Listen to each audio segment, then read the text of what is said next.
मोदी जी दुरुस्त नहीं आए हैं। मोदी जी अपने रास्ते पर हैं, वो हिंदुत्व के रास्ते पर हैं, हिंदू राष्ट्र के रास्ते पर हैं। वो पसमानदा के या मुसलमानों के या दलितों के या पिछड़ों के या किसी मजहब से उनको कोई मतलब नहीं है। उनको कुर्सी से मतलब है, सत्ता से मतलब है। तो उसके लिए वो जातियों में, हिंदुओं में भी ये काम करते रहते हैं, मुसलमानों में भी करते रहते हैं, ये सिखों में करते रहते हैं, सब काम करते हैं। किसानों का आपने देखा आंदोलन हुआ, सिखों को देशद्रोही, खालिस्तानी क्या क्या कहा, और फिर माफी भी मांग लिया और फिर वापस भी कर दिया बिल, और फिर उसी काम में लगे भी हुए हैं किसानों का मने ये करने में। तो ये तो उनकी फितरत है, ये करेंगे। लेकिन ये बड़े मौलाना लोग, ये लोग अगर कह रहे हैं कि दुरुस्त आए, तो उनका दिमाग दुरुस्त नहीं है। वो मोदी जी दुरुस्त नहीं दे रहा है, दुरुस्त नहीं आए हैं। इनका दिमाग, जो मौलाना कह रहे हैं कि दुरुस्त है, इनका दिमाग दुरुस्त नहीं है अभी। देखिए, मुस्लिम धर्मगुरु तो पहले भाई बड़ी मुखालफत किए मेरी, और वो हमको ये हम पर आरोप लगाने लगे। नाम नहीं लेते थे डर के मारे, क्योंकि वो तो जानते थे, उनके मन में तो चोर था। वो तो समझते थे कि समाज में ये बीमारी है। आज तो प्रधानमंत्री जी इसका जाप कर रहे हैं। अब तो पीएम मोदी भी इस बात को रट रहे हैं या कहने लगे हैं। उस पर आपका क्या कहना है?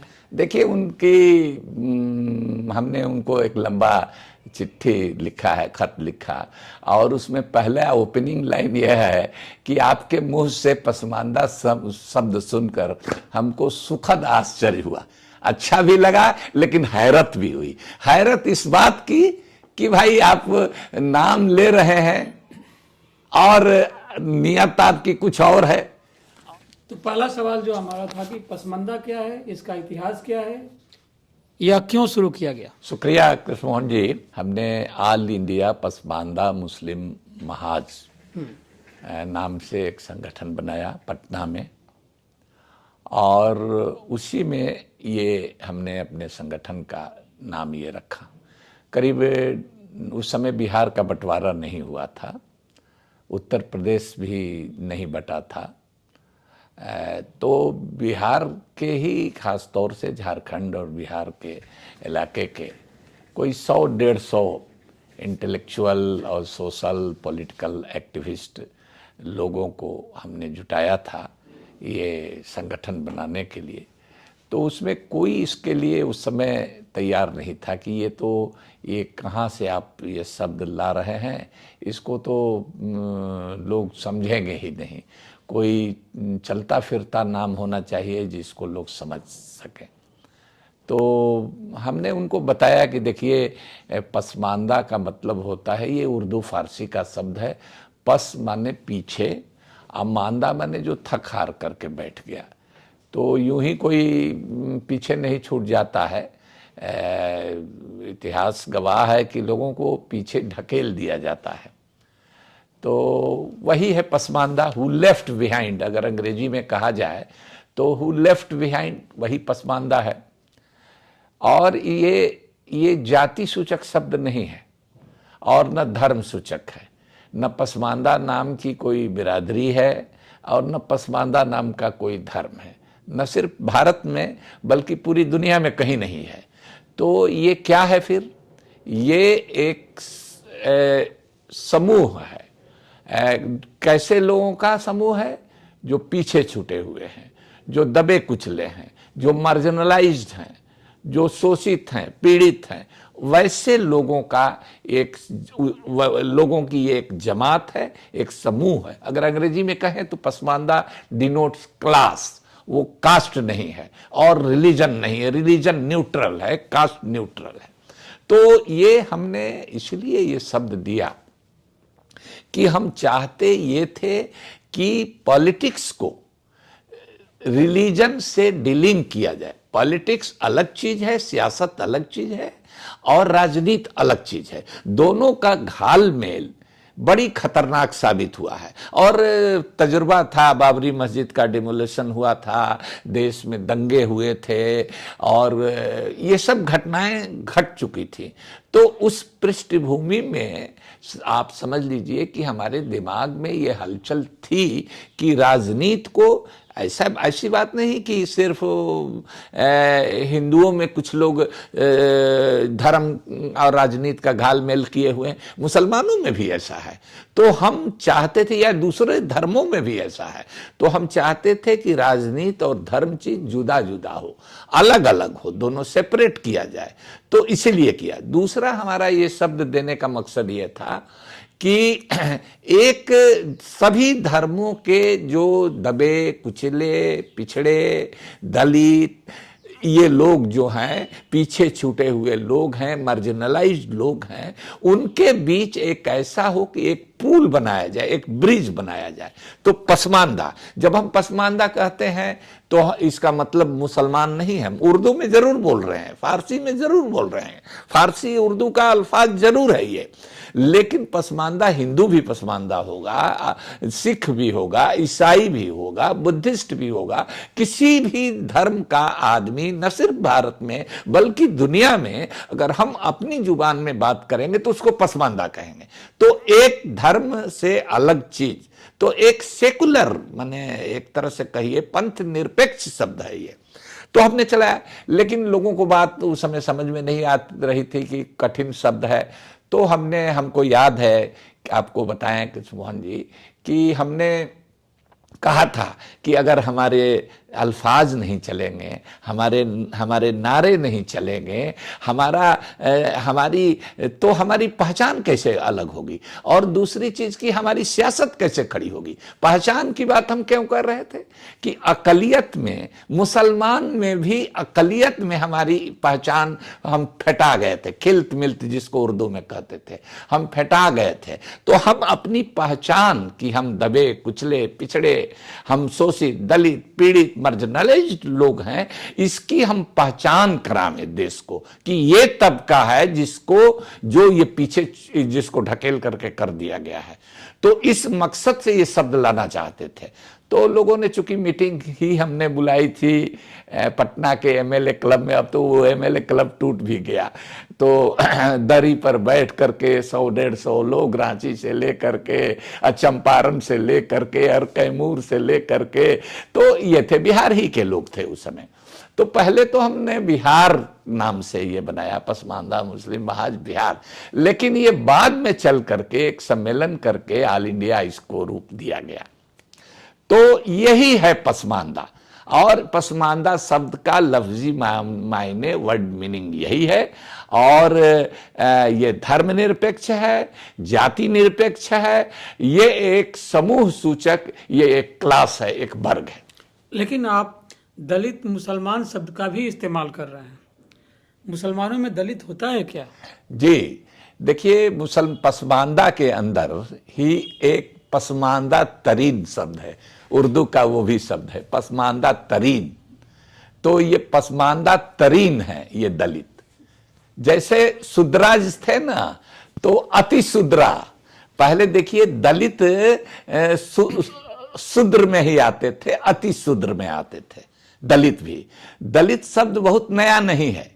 इवन आप देखिएगा कि बाबा साहब अम्बेडकर ने भी दलित शब्द का इस्तेमाल नहीं किया है। उन्होंने तो शेड्यूल कास्ट, शेड्यूल ट्राइब, इस तरह के शब्दों को दिया। भारत के संविधान में यही शब्द है इनकी पहचान के लिए, वो भी वर्ग सूचक है।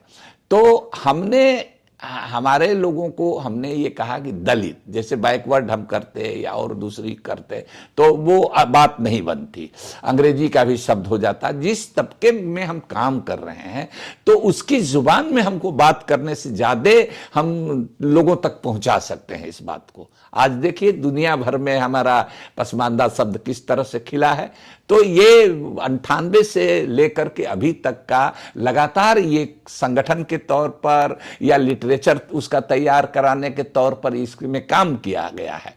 तो हमारे कहने का मतलब ये है कि दलित जो हैं इसी पसमानदा के एक हिस्सा हैं। वो उनको अति पिछड़े की सूची में रखा गया है। सरकारी तौर पर अभी उनको दलित की मान्यता नहीं है, लेकिन दलित के लिए भी कोई उर्दू फारसी का शब्द हम चुन रहे थे, लेकिन हमको नहीं मिला ऐसा कोई शब्द, हम नहीं मिला, अब नहीं चला सके, तो हमने उसी को ऑप्ट कर लिया। कोई चीज बढ़िया हुई या होता है, एक भाषा के ऐसे हजारों के लाखों शब्द मिलेंगे, उर्दू को हिंदी में है, हिंदी के उर्दू में है, कई फारसी से आए हैं, कई संस्कृत के शब्द आए हैं, कई दूसरी देश की भाषाओं बोलियों से लिए जाते हैं शब्द, तो हमने भी दलित का शब्द लिया। तो एक तरह से जो दलित को जोड़ने वाली भी बात करी। हमारी अभी एक किताब ही पूरी आ रही है, संपूर्ण दलित आंदोलन उसका नाम है, और पसमानदा तसव्वुर, पसमानदा की क्या अवधारणा है, सभी दलितों को कैसे एक प्लेटफॉर्म पर लाया जाए, उनके बीच कैसे दर्द का रिश्ता है, बल्कि दर्द का रिश्ता नहीं, ये कहा जाए कि उनका डीएनए एक है। तो ये पसमानदा के ही हिस्सा है, जो पसमानदा तरीन है, उनके लिए हमने दलित शब्द चुना। अब जैसे कहिए जी कि कौन है पसमानदा में दलित, मुस्लिम में भी भंगी हैं, मैला ढोने का काम करते हैं, स्कैवेंजर हैं, सर पर मैला ढोते हैं। गटर में जो लोग मरते हैं, गुड़गांव में मरे या गाजियाबाद में मरे या बंबई में मरे या कलकत्ता में मरे, इन गटर में जो जहरीली गैस से मरते हैं, सफाई आए दिन अखबार में ऐसे हजारों लोग मरे हैं। उसमें हिंदू का हलाल हलखोर होता है तो मुस्लिम का हलाल खोर भी है, उसको लाल बेबी भी कहा जाता है, कहीं होलैया कहा जाता है, कहीं हेला कहा जाता है। ये आते हैं दलित में। मुस्लिम में धोबी है, हिंदू धोबी, मुस्लिम धोबी, कपड़ा धोने का काम उसका भी इसका भी। उसी तरह से नट है, हिंदू भी नट है, मुस्लिम भी नट है, दोनों में शादी ब्याह भी होता है, तो वो दलित मुसलमान है। उसी तरह से बक्खों है, पवरिया है, गधेड़ी है, गधेड़ी हिंदू में गधेड़ा और मुसलमान में गधड़ी। यही दिल्ली में भी आप चले जाइए, दिल्ली में भी है, बनारस में भी है, बिहार में भी है, सब जगह एक गधेड़ी, जहां की गलियां सकरी हैं, पतली हैं, ट्रैक्टर नहीं जा सकता है, उस जमाने में बैलगाड़ी नहीं जा सकती थी, रिक्शा नहीं जाता है, तो गधे की खच्चर और गधे के बीच में एक खच्चर और गधा, घोड़ा के बीच में एक गधा भी होता है। तो गधा से नाम पड़ गया उसका। देखिए कैसा नाम है, गधा से उसका बिजनेस है, ईंटा मलबा ढोता है, सीमेंट की बोरी, चावल का बोरी, दिल्ली की गलियों में, संकरी गलियों में, पुरानी दिल्ली में तो गधे ले जाते हैं, मलबा साफ करते हैं, तो ये काम करते हैं। रेलवे लाइन में आप देखिएगा, रेलवे लाइन का जो कचरा है साफ करने के लिए, वहां तो ट्रैक्टर जाएगा नहीं, बैलगाड़ी जाएगा नहीं, वही गधेहिया जो गधहिया जात है वो उसको लेकर के वो हटाती है कचरा। तो ये एक बिरादरी है। उसी तरह से एक बिरादरी का नाम तो हमारे यहां भटियारा है। भटियारा का लफ्जी मायने है, वर्ड मीनिंग है, तो वो है बैड कैरेक्टर, और उसकी बीवी है, उसकी बेटी है, वो भटियारिन कही जाती है। तो भटियारा भटियारिन ये गाली का शब्द है, लोग गाली देते हैं कि क्या तुम भटियारा भटियारिन की तरफ से लड़ रहे। वो बजाते हमारे यहाँ एक बिरादरी है, गाली से भी गलीज उसकी जिंदगी है, तो उसकी जिंदगी में झांक करके हमने देखा, उसको हम दलित कहते हैं। मुस्लिम मोची है, बहन मायावती जी कहती है कि हम चमार की बेटी हैं, फक्र के साथ कहते हैं, तो हमारे अंदर भी मुस्लिम मोची है, बजाते सूची में है। इन जिन जातियों का नाम हम दे रहे हैं ये पिछड़े वर्गों की सूची में है।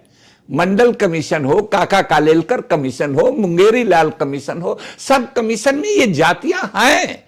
अगर भटियारा शब्द डेरोगेटरी लगता है, हम नहीं कहते, अगर सूची में नहीं होती तो हम आपके कैमरे पर, आपके इंटरव्यू में इस शब्द का इस्तेमाल नहीं करते। तो इस तरह से हमारे अंदर मोची भी है, सपेरा भी है, मदारी भी है।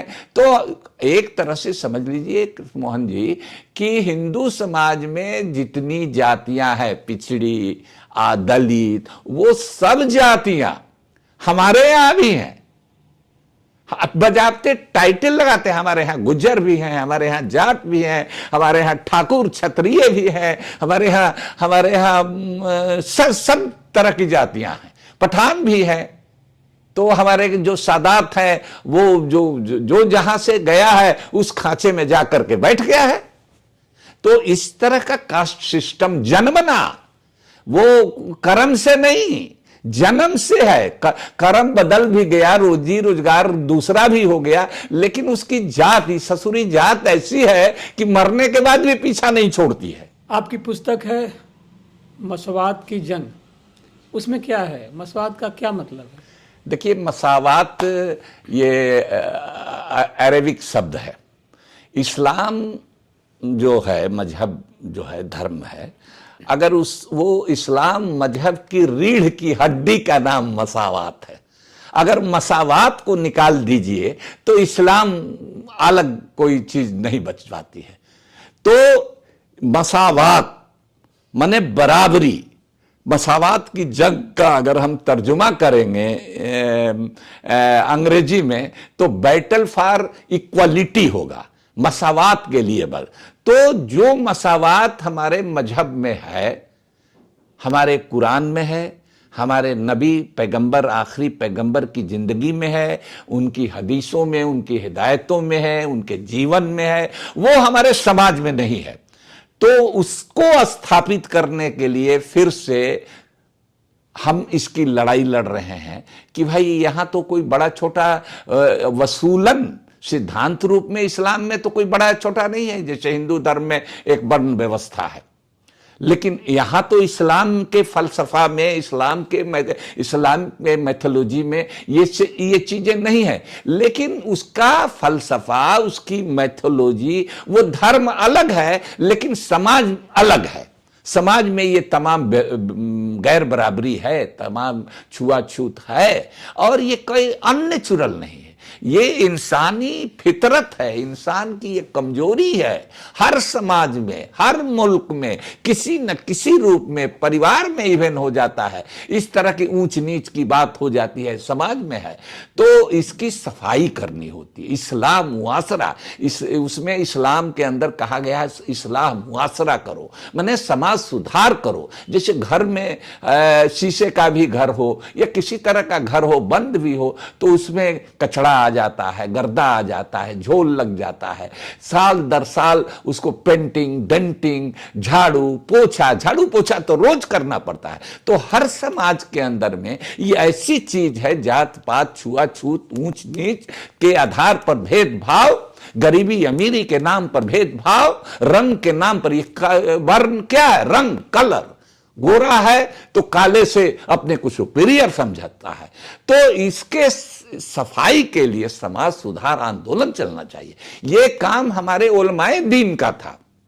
हमारे जो मौलाना लोग हैं, जो धार्मिक गुरु हैं हमारे, उनको ये चलाना था, उन्होंने नहीं चलाया। तब जा करके हमने इस मुहिम को शुरू किया। ये पसमानदा जो है और मसावात है, ये दो मसावात से ही पसमानदा निकला है कि भाई पसमानदा में हम एक एसर्ट करने के लिए एक शब्द दिया कि कैसे है पसमानदा भाई, जबकि हम पिछड़े हुए हैं, तो बराबरी लाओ। तो इसकी लड़ाई के लिए ये मसावात है। हमारी किताब हमको दरअसल ऐसा है कि 1996-97 में के बिरला फाउंडेशन फेलोशिप, जो पत्रकारिता का एक प्रतिष्ठित अवार्ड है, वो मिला था 96-97 में। तब मैं पत्रकार हुआ करता था। तो प्रभास जोशी जी ने इसमें पहल की थी और उनके रिकमेंडेशन पर हमको ये अवार्ड मिला था। तो हमारी किताब मसावात की जंग आई। इस किताब का विमोचन करने के लिए 2001 में पूर्व प्रधानमंत्री बीपी सिंह साहब पटना के गांधी मैदान में गए थे, जबकि वो ब्लड कैंसर के मरीज थे। एक दिन प्रोग्राम देख करके उस दिन ब्लड प्रेशर उनका फ्लक्चुएट कर रहा था, उस दिन नहीं आए, उसके अगले दिन उनको हम लोगों ने बुलवाया। अब पटना के गांधी मैदान में 2001 में ये मसावात की जंग का हुआ। उसकी अंग्रेजी वर्जन भी फिर सेकेंड एडिशन उसका आ रहा है। तो ये किताब रिसर्च करने वालों के लिए, चाहे वो कोलंबिया यूनिवर्सिटी हो, चाहे ऑक्सफोर्ड यूनिवर्सिटी हो, चाहे बर्लिन यूनिवर्सिटी हो, जामिया हो, जेएनयू हो, डीयू हो, दिल्ली स्कूल ऑफ इकोनॉमिक्स है, कई सारे यूनिवर्सिटीज ने हमको बुलाया भी, और हम इस पर काम हो रहा है, पसमानदा पर, मसावात पर, इस पर काम उसमें एक तरह से समझिए कि प्राइमरी बुक का काम ये करती है मसावात की जंग। हमें इस बात का करम है ऊपर वाले का, या आप सब लोगों की दुआएं हैं कि ये किताब हमारी दुनिया भर में मशहूर हो गई, और इसको लोग पढ़ते हैं, लगातार पढ़ रहे हैं। इसके कई जुबान में इसका तर्जुमा है। अभी पता चला सिंधी में इसका पाकिस्तान के अंदर सिंधी में इसका तर्जुमा हो रहा है। तो ये है मसावात की जंग। और मसावात की जंग, लोग कहते हैं कि किताब से कोई इनकलाब नहीं होता है। सही बात है कि किताब से नहीं होता है, लेकिन इनकलाब के लिए किताब जमीन जरूर तैयार करती है। इस मसावात की जंग ने जो जमीन तैयार की, उसी से निकला पसमानदा, और पसमानदा आंदोलन आज की चर्चा आज देश के पूरी दुनिया में हो रही है। आप एक संगठन चलाते हैं, ऑल इंडिया पसमानदा मुस्लिम महाज। यह कब बना है, इसका उद्देश्य क्या है, आपको इसमें कितनी सफलता मिली? देखिए, यही हम बता रहे थे कि 2001 में हमने ये किताब आई हमारी, और उसके पहले 1998 में ही हमने ऑल इंडिया पसमानदा मुस्लिम महाज बना लिया। जब हम करते क्या थे कि पत्रकार थे, फेलोशिप मिला, तो थीसिस जमा करके, कोई पीएचडी तो हमको लेना नहीं था, डॉक्टरेट की डिग्री का तो कोई ये नहीं था, तो हमने थीसिस जमा करने से पहले अखबार नवीस की तरह से, एक जर्नलिस्ट की तरह से हम जो भी किताब में लिखते जाते, एक जर्नलिस्ट है, दिन भर घूमता है, फिरता है, फिर शाम को कुछ लिख देता है, तो एक लेख के रूप में, एक आर्टिकल के रूप में लिखते जाते थे। चूंकि अखबार में थे, नया विषय था, तो अखबारों की उत्सुकता हुई, अखबार में लेख छपने शुरू हुए। हमारे सैकड़ों लेख विभिन्न अखबारों में, ये किताब आने से पहले इस किताब को लेकर के, उसके मैटर को लेकर के छपने लगी, और उस पर पाठकों की बड़े पैमाने पर प्रतिक्रिया आने लगी, जिससे हमको काफी फीडबैक मिला। तो हमने ये संगठन बनाया, और उसका मकसद यही था कि जो मार्जिनलाइज्ड लोग हैं, जो पीछे छूटे हुए लोग हैं, उनको कैसे मुतहर्रिक किया जाए, उनको कैसे एकजुट किया जाए, उनको कैसे उनके अंदर सियासी शऊर पैदा किया जाए, उनके अंदर एहसास जो कमतरी है, हीन भावना है, इन्फीरियरिटी कॉम्प्लेक्स है, उसको कैसे बाहर निकाला जाए, और ये कहा जाए कि नहीं भाई, तुम बराबर हो, भारत के संविधान ने तुमको बराबरी का हक दिया है, और तुम जिस मजहब पर तुम यकीन करते हो, जिस नबी पर तुम्हारा अकीदा है, जिस कुरान पाक पर तुम्हारा अकीदा है, उसमें भी मसावात की बात है, बराबरी की बात है। तो तुम क्यों हीन भावना में ये, हमारा कोई मकसद किसी से दंगा फसाद करना, किसी को गाली गलौज करना नहीं था। हमारा मकसद था कि जिन लोगों को पीछे ढकेल दिया गया है, उनको हम अगली सतह में, पसमानदा को हम पेशमानदा कर दें। पेशमानदा माने पेश माने वो आगे आगे रहे, इस मकसद से हमने, और उस मकसद में आप समझ लीजिए एक शब्द 96-97 और फिर 2001, फिर हमने 98, ये सब तवारीखें हैं जिससे ये शब्द निकला है। और निकला तो आज समझिए कि दुनिया भर में आज तो प्रधानमंत्री जी इसका जाप कर